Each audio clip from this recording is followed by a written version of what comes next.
मैं सजल और मैं कशिश। स्वागत है आपका हमारे विशेष कार्यक्रम श्रद्धे की कक्षा से में। चैत्र नवरात्रि हिंदुओं के प्रमुख त्योहारों में से एक है। इन दिनों भक्त देवी दुर्गा की 9 रूपों की पूजा करते हैं। चैत्र नवरात्रि के इस पावन अवसर पर शांति कुंज हरिद्वार में डॉक्टर प्रणव पंड्या जी द्वारा 9 दिवसीय विशेष कक्षा का आयोजन हुआ, जिसका लाइव प्रसारण देव संस्कृत विश्वविद्यालय में भी किया गया। चलिए जानते हैं इस कक्षा की कुछ विशेष बातें। इस बार की कक्षा का विषय रहा रामचरितमानस में माता सबरी की योग साधना के 9 सोपान। श्री राम की भेंट अपनी प्रतीक्षा कर रही वह शबरी से होती है, तो में श्रेष्ठ शबरी, उससे जो बातचीत होती है भगवान राम की, और भगवान राम उसको कहते हैं तो सुन, तू कितना भी तू गई बीती हो, कितना भी तूने किया, पर सबसे बड़ी भक्ति तेरी है कि तूने मेरे लिए वो चीज दी है जो मेरे लिए बहुत कीमती है। हमारे सबके मन में ये है कि हम भगवान को क्या मिठाई दें, भगवान को क्या दें, भगवान को कितने रुपए दें, भगवान को कितने पैसे दें, ऐसा मन में आता है। क्यों आता है मन में? क्योंकि दुनिया इसी भाषा को समझती है, इसलिए। परंतु भगवान ये नहीं चाहते। भगवान चाहते हैं प्रेम पूर्ण भक्ति, प्रेम से लगी हुई पूरी की पूरी लबालब अंतःकरण में भगवान राम के प्रति भक्ति हो। आज के समय की सबसे बड़ी बीमारी है तनाव, और इसका सबसे बड़ा कारण है हमारी असंतुष्टि। स्ट्रेस जो हो गई इतनी ज्यादा समाज में, वो किस वजह से हो गई है? वो हो गई है जो कुछ मिलता है उससे हमको संतोष नहीं होता, हमें असंतोष रहता है। भगवान से भी हम शिकायत करते हैं, भगवान आपने दिया नहीं, ये नहीं दिया, ये नहीं दिया, वो नहीं दिया। तो ये जो है, जो मिल जाए उसी में संतोष करना, और स्वप्न में भी पराये दोष नहीं देखना। कोई भी किसी तरह का कोई सपना आता हो तो उसमें आप मना कर दीजिएगा, नो एंट्री, नहीं एंट्री नहीं मिलेगी। क्यों? क्योंकि अगर तुमने अंदर आने की कोशिश की हमारे सपने में, हमारा मन पूरी तरह से भ्रष्ट हो जाएगा।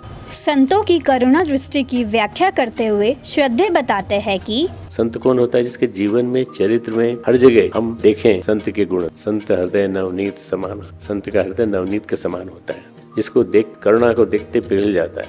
भाई उसकी करुणा दृष्टि जो होती है वो तुरंत सारे के सारे जो भी उसको सामने वाले को जो देती है उपहार, वो हमेशा काम आते हैं। प्रभु श्री राम को नवदा भक्ति में सत्संग को प्रथम स्थान में रखना, मानो यह संकेत देने के लिए है कि उनकी दृष्टि में संत और उनके संग का महत्व कितना सर्वोपरि है। प्रथम भगति संतन कर संगा, शबरी को सुना रहे। मेरी भक्ति पाने के लिए पहली आवश्यकता है कि व्यक्ति संतों के पास जाए। एक भक्त के भीतर कभी अभिमान नहीं होना चाहिए। इसकी व्याख्या करते हुए श्रद्धे बताते हैं कि अमान का अर्थ होता है अभिमान रहित होना, अमान न मान हो। हमें अभिमान नहीं है। कोई व्यक्ति विषय बहुत सुना जाता है अभिमान से भरे हुए हैं। इसका अर्थ है कि अभिमानी व्यक्ति अपने आप को पूर्ण और सर्वश्रेष्ठ मानता है। मानो ऐसा बर्तन है, पात्र है जो पूरा पूरा अभिमान से भरा हुआ है। ऐसी स्थिति में कोई न कोई कल्याणकारी वस्तु दे रहा है तो भी वो अभिमानी व्यक्ति है, उसे कैसे ग्रहण कर पाएगा? गुरु का उपदेश उसके अंदर कैसे समाएगा? अभिमान होगा, कोई भी शिष्य अपने गुरु की बात को सही ढंग से नहीं कह पाए। इसलिए अभिमान निकाल करके पूरा अहंकार अपने बात अंदर से हटाकर वो करे। भक्ति नहीं है, वो ऐसी भक्ति प्रदर्शन मात्र है अगर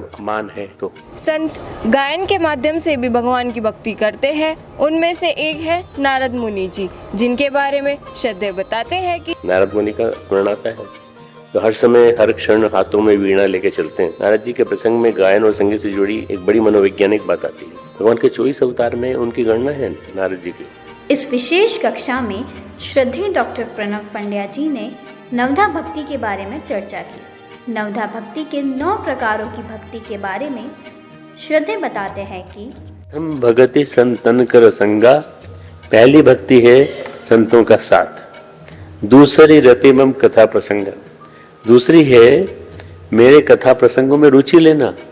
गुरुपद पंकज सेवा, तीसरी भक्ति अमान, बिना अहंकार के गुरु के चरणों की सेवा करो।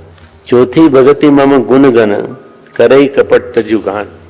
चौथी भक्ति जो है वो बताते हैं कि मेरे गुणों का गान करो कपट छोड़कर। मंत्र जाप मम दृढ़ विश्वास। पंचम भजन सो वेद प्रकाश, वेद में प्रकाशित है, वेद में आया है। भगवान के दिए हुए निर्देश के अनुसार मंत्र का जाप, मुझ में दृढ़ विश्वास। छठा जो है दमशील विरति बहुकर्मा। भगवान कहते हैं बहुत सारे कामों में लग जाने के कारण व्यक्ति जो है मेरा स्मरण नहीं कर पाता। निरंतर सज्जन धर्मा, निरंतर संत पुरुषों के आचरण में लगे रहना। सातवीं है सातों सम मोहि मैं जग देखा। सातवीं भक्ति है जगत, पूरे जगत को समभाव से मुझ में उत्प्रेत मानना। मोते संत अधिक करी लेखा, संतों को मुझसे भी अधिक करके मानना। आठों जथा लाभ संतोषा। आठवीं कौन सी है? जितना मिल रहा है वो इसी में संतोष। सपने हो नहीं देखे परदोषा। दूसरे के दोष। नवम सरल सब संचलहीना, मम भरोसे ही हर सन दीना। जितने सरल बन सकते हो उतने सरल बनने की कोशिश करिए। छल ही ना, कपट के बर्ताव नहीं करना। हृदय में मेरा भरोसा रखना, मम भरोस ही, जो कुछ मिल जाए उसी में संतोष करना। दैन्य विषाद, हर्ष और दैन्य का ना होना। स्त्री पुरुष जड़ चेतन कोई भी हो, मुझे वो अत्यंत प्रिय है। सबको ये मानना पड़ेगा कि ये जो भक्ति है, नवदा भक्ति, इसमें से कोई एक होनी चाहिए अच्छी मजबूती के साथ। तो वो भी जो मंत्र जाप मंत्र दृढ़ विश्वास है तो कर लो, एक ही कर लो, जम के कर लो उसको। इस कक्षा में हमने ईश्वर की भक्ति और उनके महत्व को समझा। आशा है कि आपने भी इन 9 दिनों में ऐसी ही ज्ञानवर्धक बातें सीखी होंगी।